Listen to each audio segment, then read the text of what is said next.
Good afternoon, everyone. Thank you for joining us in the session today. Let me ask you, have you ever faced a situation that seemed that is so big that you couldn't manage it, and where failure was not an option? That's all we're going to talk about today.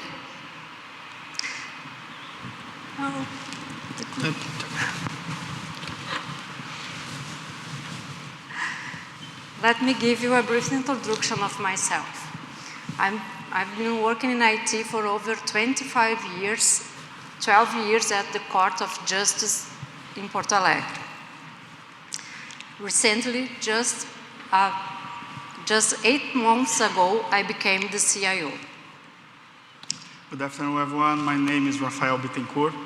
I have the privilege to lead the government team in Brazil. And this team is responsible for managing the relationship with government entities. And I'm very glad to be here sharing this story with you. Hello, my name is Alisson Oliveira. I am Solutions Architect at AWS. And my main mission was understand the customer needs and provide tailored solution. Thank you, guys. Let's start it. The focus of our presentation will be on the steps we took, the challenges we faced, and the lessons we learned through this migration. Then, we'll move on to an overview of how AWS support and how relevant they were in this process. We'll also walk you through AWS solutions drove us successfully across the migration process. We'll wrap up with key takeaways, and at the end, we will have some time for Q&A. This is my seat. This is how my seat looked back 6 months ago, when it was hit by the biggest flood in the city's history. In this next hour, we'll be walking you through the challenge to keep the Court of Justice online, up and running amid the disaster. We'll share hard-learned lessons about leadership and resilience. We'll present some of the technical challenges related to a cloud migration of this scale, and how we managed to overcome every and each of the blockers. But before going any further, we'll play a video to present the State Court of Justice located in Porto Alegre in the south of Brazil. Porto Alegre é a capital do estado do Rio Grande do Sul, localizado no extremo sul da costa brasileira. O município, com mais de 10 milhões de habitantes, é o mais populoso do estado e um dos maiores do Brasil. Na trajetória do judiciário gaúcho, a tradição e a modernidade estão presentes no curso da comarca de Porto Alegre.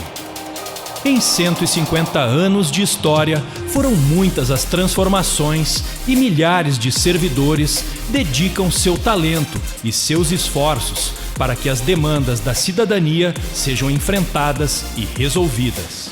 A lei é personagem principal na missão do Poder Judiciário, de garantir direitos e resolver conflitos buscando a pacificação social.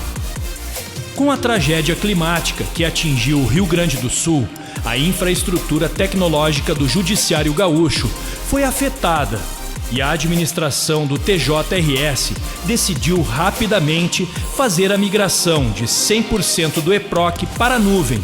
A operação, que estava prevista para ser feita em 6 meses, foi realizada em 21 dias.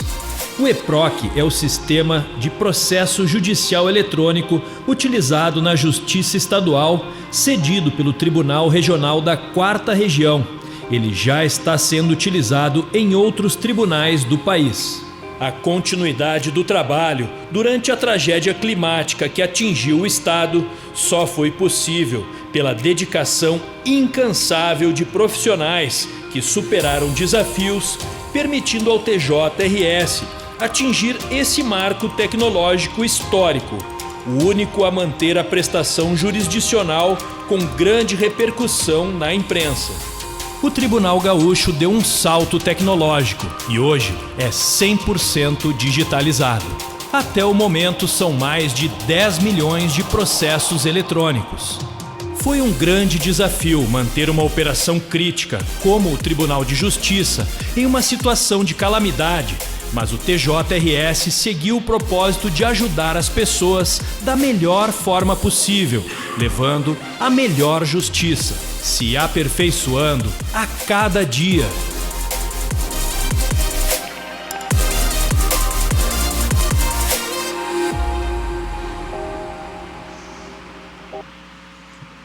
As you notice, the court should be available around the clock in all situations, especially when everything else seems to be falling apart. And in fact, it was. The whole state of Rio Grande do Sul was impacted by the consequences of heavy rain and floods. This was our challenge, to keep the system up and running to serve the population. Due to the disaster, we had an increased number of cases involving domestic violence, crimes, and health issues. So, what was our reality at that moment? We had 2 data centers, and none of them was able to keep the system running. The first one was flooded. The second was surrounded by water and running on power generators. The operation wasn't sustainable as water levels kept increasing and fuel wouldn't arrive. Here's a glance at the technical challenge we face. eProc is our most important system. With about 350,000 users, more than 384 million documents, 10 terabytes of data, more than 100 servers, and more than 46 integrations. In this slide, you can see the powerhouse status of the main data center. We had to think and act fast. This was our timeline in May. The green line shows how fast the river grew, flooding all the areas around us. In critical situations like this, we must think fast and make decisions quickly, even not having all the information required. On May 2nd, water was growing fast, and we decided to turn the second data center the primary. The main data center was getting flooded. The next day, the water reached the court building, forcing us to leave the venue. On May 4th, we had to turn off both data centers due to outage alerts. We spent 24 hours without any system. The impact of being offline was huge. We had to be fast. The next day, we decided to move eProc to the cloud. In the following days, we guaranteed deliveries enabling eProc to be fully operational in amazing 21 days, just 21 days. So, what lessons have we learned with this operation? The first one was to break the problem into chunks and promote a dedicated owner to be accountable for each one. We broke it into 5 squads: application, financial, database, documents, and integration. Alison will explain each one later. The second lesson was to choose solution-driven leaders. Due to the critical moment, we faced a lot of skepticism. Instead of having people thinking what could go wrong, we needed people thinking positively, solution-driven mindset. Look at the picture. This picture shows the situations of our internet supplier. They were also in a highly critical situation. With no energy, they also had to think and act fast. This platform was built overnight. Without that, we wouldn't have been able to send data to cloud. As a leader, we must think of alternative ways to guarantee successful deliveries. Prior to deployment to the cloud, for each squad, we thought of more than one way to reach the goal. After that, during the 2 days of go live, we also had plan B if something failed. Unfortunately, we failed twice, but fortunately, we had a second plan B. The lesson we learned here is that in highly critical situations, we must think beyond plan B to be successful. Through the 21 days, communication was key. All IT team and board was online in many different locations. We started holding 3 checkpoints per day with the board, early mornings, middays, and evening. The IT team held meetings along the day and overnight. We had people working online and physically fueling the generators 24/7.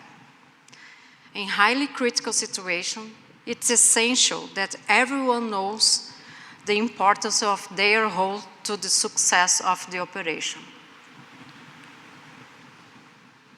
Another lesson is choosing the right partners. It's crucial for the delivery that all involved be in unison.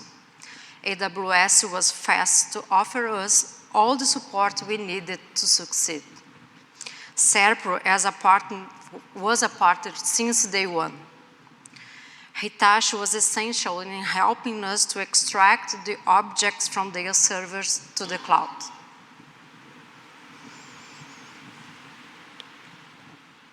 The last lesson is the single most important aspect of any high-performance team: purpose. Every single person was impacted by the flood. Everyone in my team was living a critical moment at work and in their homes. Some lost their house, others had to help their homeless friends and family, and one of the key members of my team lost his father in the very beginning of this project. How could I, as a leader, being aware all this difficulty and suffering they are facing, promote the actions necessary at that moment? The response is to have a purpose. Our purpose was to keep the justice online, guaranteeing the service to the population when they needed them the most. Finally, before handing it over to Rafael and Alison to explain in more details how we deployed the operation, I would like to say that if someone had told me that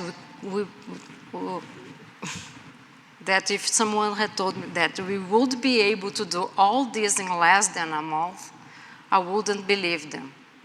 A clear and a well-defined purpose and a talented team supported by the right partners made it possible. Now, Rafael. Thank you, Vanessa. Thank you. What an amazing and inspiring story. And I'm very proud of being part of this team and lived this experience 8 months ago. But before moving on, I'd like to say, Vanessa, that it was amazing to see how you lead the team throughout this disaster. Your strength and your guidance at all times made the difference. Thank you for being there and for being with us today. Guys, before I move on, I'd like to ask you, raise your hand if you ever heard about the AWS disaster response support. Just 1, 2 hands. Well, that's why we are here today, to explain you something about this program. What is the AWS disaster response? It's a strategic pillar within the AWS organization, social responsibility and impact organization. This team conduct research and development and maintain processes, partnerships, and also they have the mission to help customers and organizations and communities in vulnerable areas in situations like this crisis. And why is this important? The United Nations estimates that by 2030, half of the world's population will live in areas with increased risks of flooding, storms, and tsunamis. Events that have tripled in frequency over the past 40 years due to the climate change. So this team delivers impact with advanced use of cloud technology and also commodity technology, enabling organizations and other actors in the ecosystem to deliver the impact they need to assist these families. And how this support, how this help works, it comes in different ways. So AWS can provide credits, so you eliminate the barrier for accessing the cloud in situations of active disaster response. The second one is investing in innovation to identify and address the gaps related to humanitarian assistance, where you also provide support during the disaster response times. And finally, we can also provide technical guidance, specialized technical support to help customers smooth their process of migrating systems during crises such as Rio Grande do Sul. Going deep on the specialized technical support, there are several layers that we can leverage, but I will mention only 3 here for the sake of time. The first one is AWS Professional Services. AWS Professional Services, is a group of experienced people, and they have a deep knowledge of the AWS cloud and are normally involved in the decisions, the more critical decisions related to architecture, security, and also reliability. And for this case specifically, they were involved in those decisions that were sensitive because we had no time to fail.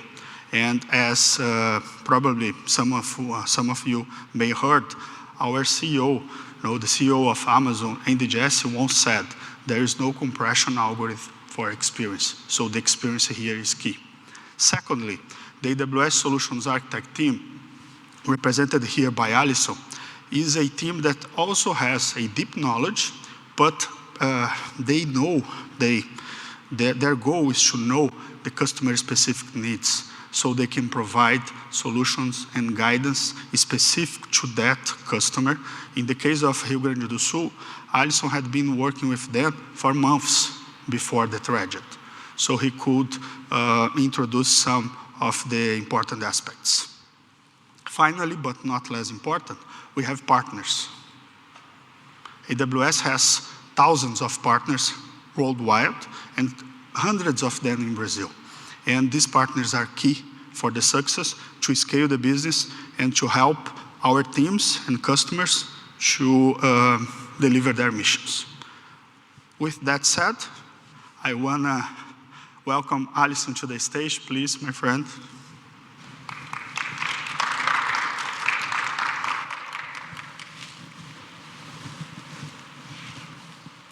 Thanks, Rafael.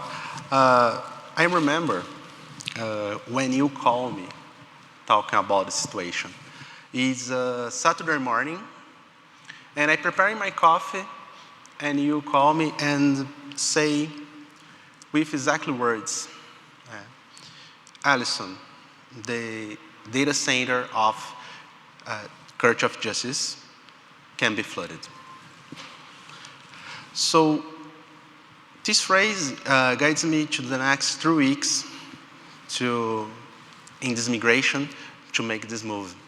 And the first thing I thinking and starting my plan is how is the main tech challenge to solve before the migration and during the migration and after the migration.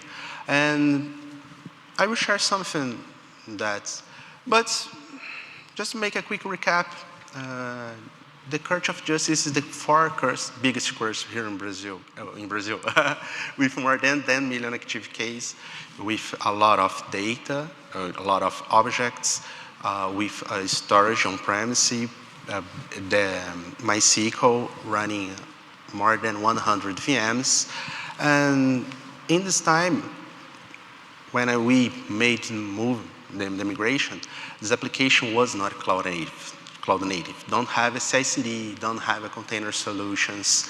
And the schedule was very tight, and we have so many doubts. As you can see, it's a complex scenario.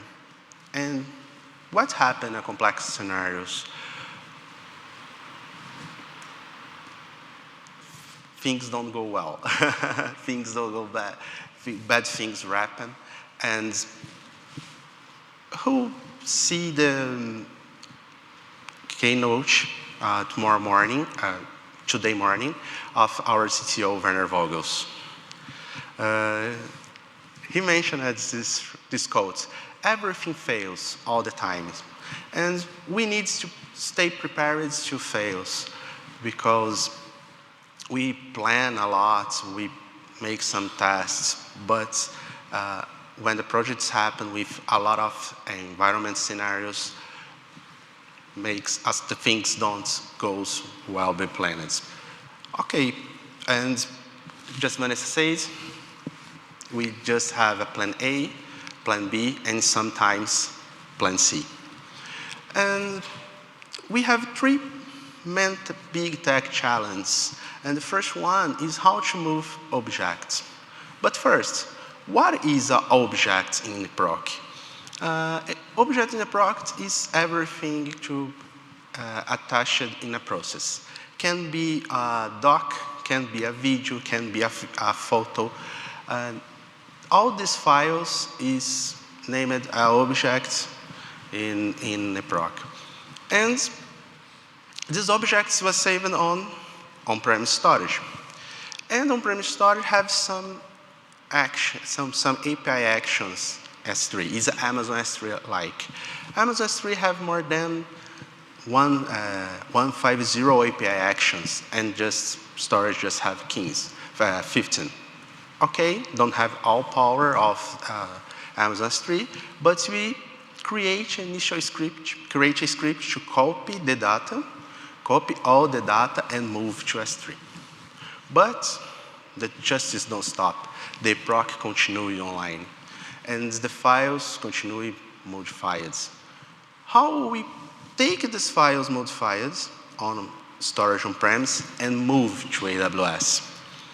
For solve this question, we use AWS Data Sync. AWS Data Sync is a service responsible to compare all files and identify the files modified. Identifying the file modified, he copied this data to S3.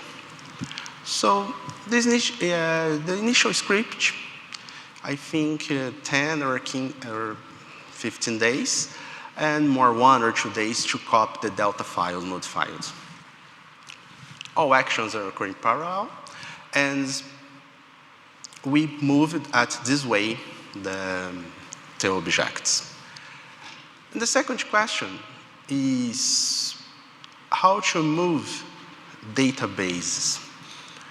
The Court of Justice have a MySQL database with more than 10 terabytes of data. And the first strategy adopted by us was AWS DMS. DMS is our managed service, database and migration services. We copy the data from storage on-premise and insert this data on the engine database. Can be Aurora, can be RDS. And okay, we start this DMS, we start the services, copy this data, and again, the justice don't stop. The justice continues online.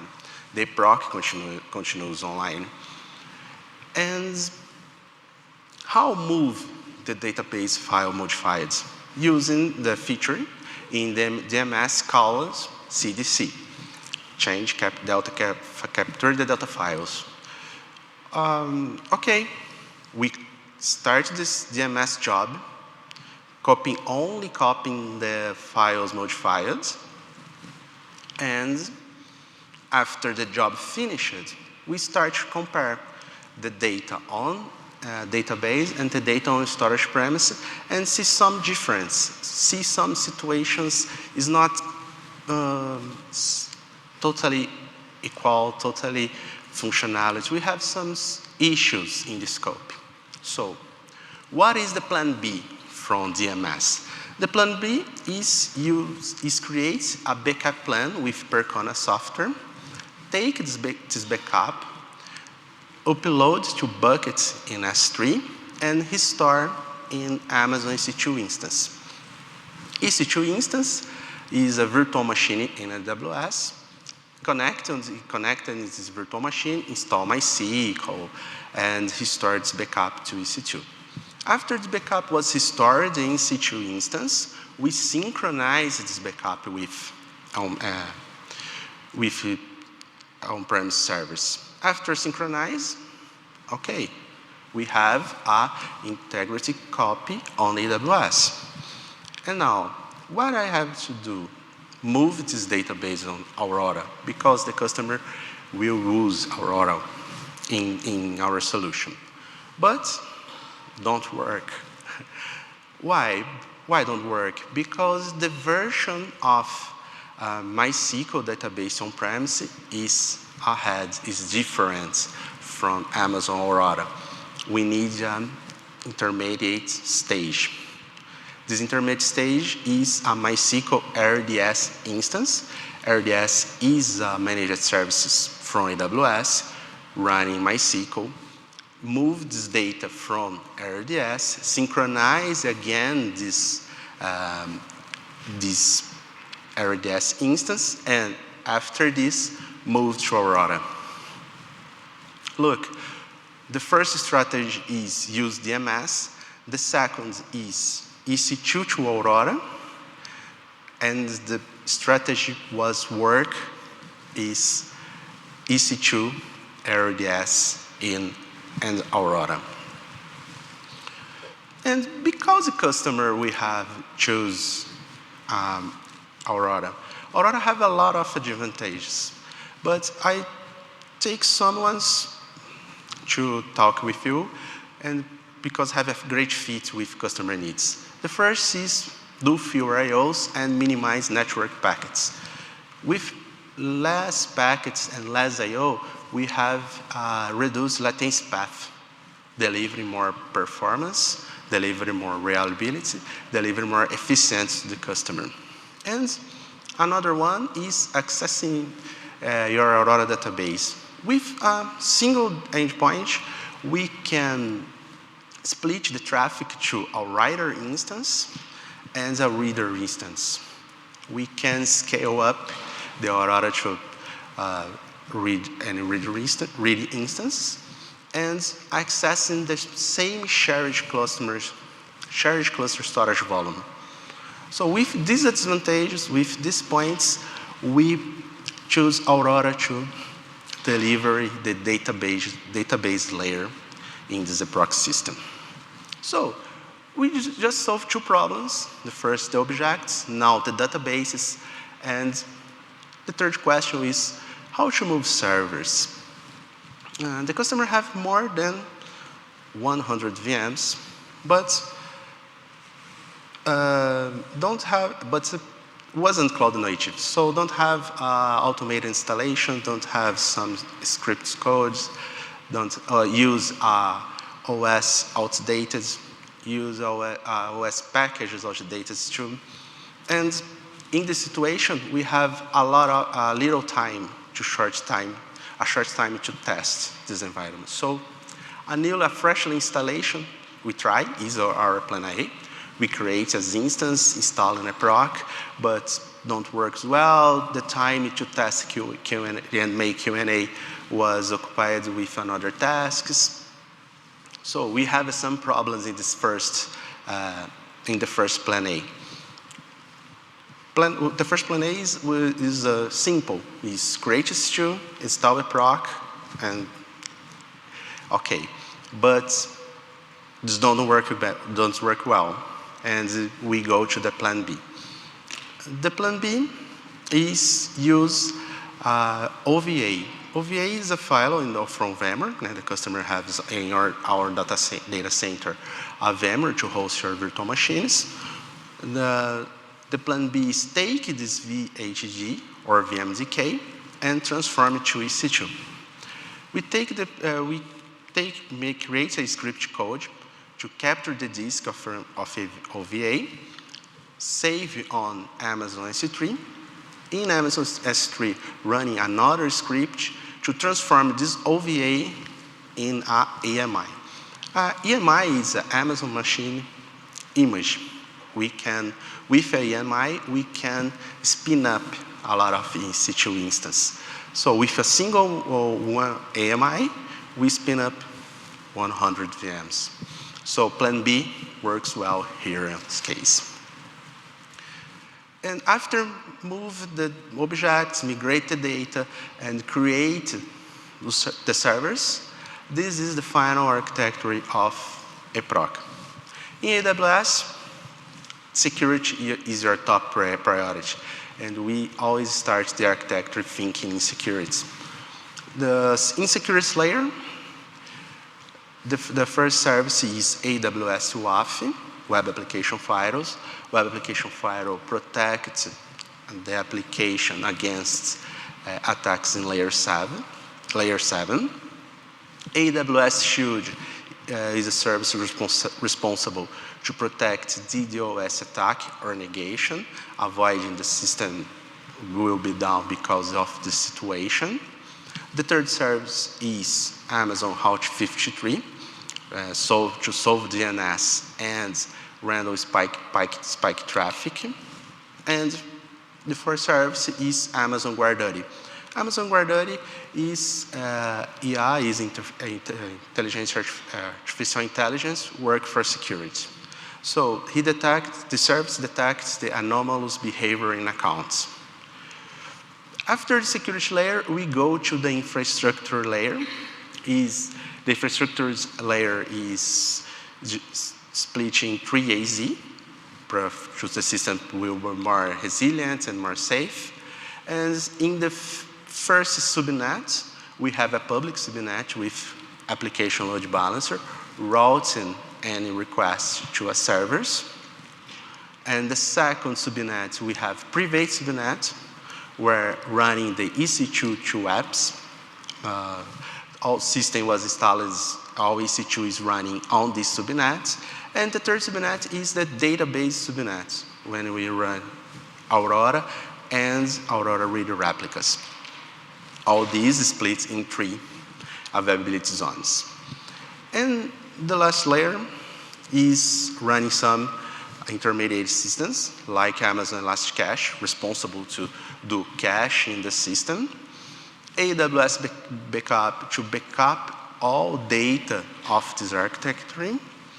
And Amazon EFS to share common storage files between the Amazon EC2 instance and Amazon S3 rows saving the objects of their proc. All environment in AWS connected in a VPN connection with data center of customer, with your servers, with your database, and if your servers. And now, Vanessa will wrap up the key takeaways with us.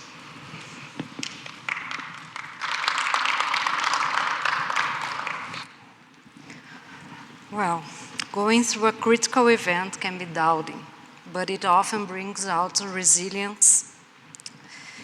Even if you have a well-prepared business continuity plan, natural disasters can exceed anticipated scenarios. What drives the team to success is a strong leadership with effective guidance, making quick choices, keeping clear and consistent communication, having the ability to improvise and create solutions, and above all, being committed to the mission.